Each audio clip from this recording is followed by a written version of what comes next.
let's talk about exactly how you communicate to somebody who's going to be taking on this delegated task. Because a lot of times people don't live inside our heads, and so we don't really get a chance to communicate with them well, and they do a lot to let us down potentially. And that has to do most of all with our communication. Our communication to those task providers, to those service providers, is usually where the breakdown happens. So if you can clear up the purpose of the discussion, you sit down and you engage that service provider so they understand exactly what your vision is for getting this particular job done well. And it can be a small job or a big job, but what I found out is if you automate a process that is not optimized, your flaws in that process will be magnified. So if you can get the communication right on every single task that you delegate to every person that you delegate to, you'll have a happier set of relationships on the little things, and they begin thinking for themselves. Here we go. So you first identify the purpose and the grounding for the project, and you get clear about exactly what you want to accomplish. What do you want to accomplish with the nature of the project?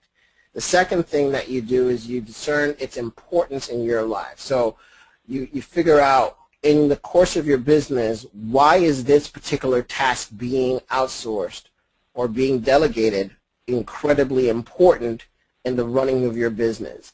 If the person who's doing the work for you recognizes that they're doing something that is very important and this is part of your sale to them, for them to do a good job for you, the chances are they'll do a better job if they understand how important that role is in the company. And if it is not important, this is one of those places where you realize that you don't have enough of a strong project to actually delegate effectively. So this is a very important step right here. The other part of it is the ideal outcome. And this is where you show them the opportunity for them to work at their best and contribute to your organization in a fantastic way. So if you can go about describing what your ideal outcome, what your project looks like when it's done and when it's done well, or if it's an ongoing project, what things look like when they happen effectively, you'll be in a position to say, they'll be in a position to understand what your vision is for that project so much better. And then below, he has us fill out basically the best and worst case scenarios. The best case scenario, in the case that your project is done very well, what happens to your business, what happens to your life. The other part is worst case scenario. So if this project is either done poorly or not done at all, what happens to your business, what happens to your life? If your strategic vendor understands exactly what his contribution means to your overall picture, there's a good chance that he will keep great communication with you, he will sustain good communication with you, and you'll do better as an entire project. The other things that matter after you answer these two questions are your success criteria, and this is what I consider the 8-point checklist. These are going to be 8 things that describe the project as far as an event, a yes-no happening, or an amount that you're counting. These are very hard, no fluffy stuff here.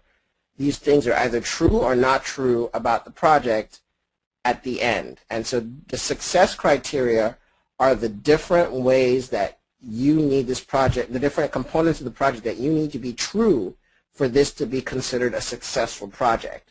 Too often, we go through our working careers and we don't tell people how to make us happy.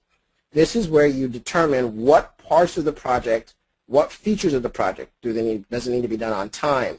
Does it need to be done within budget? Does it need to be done with certain specifications? Does it need to be done on a certain frequency? Does it need to be done at a certain quality of level? Does it need to be done within a certain scope? This is where you go through and you identify very specifically what elements of that project are going to make you happy.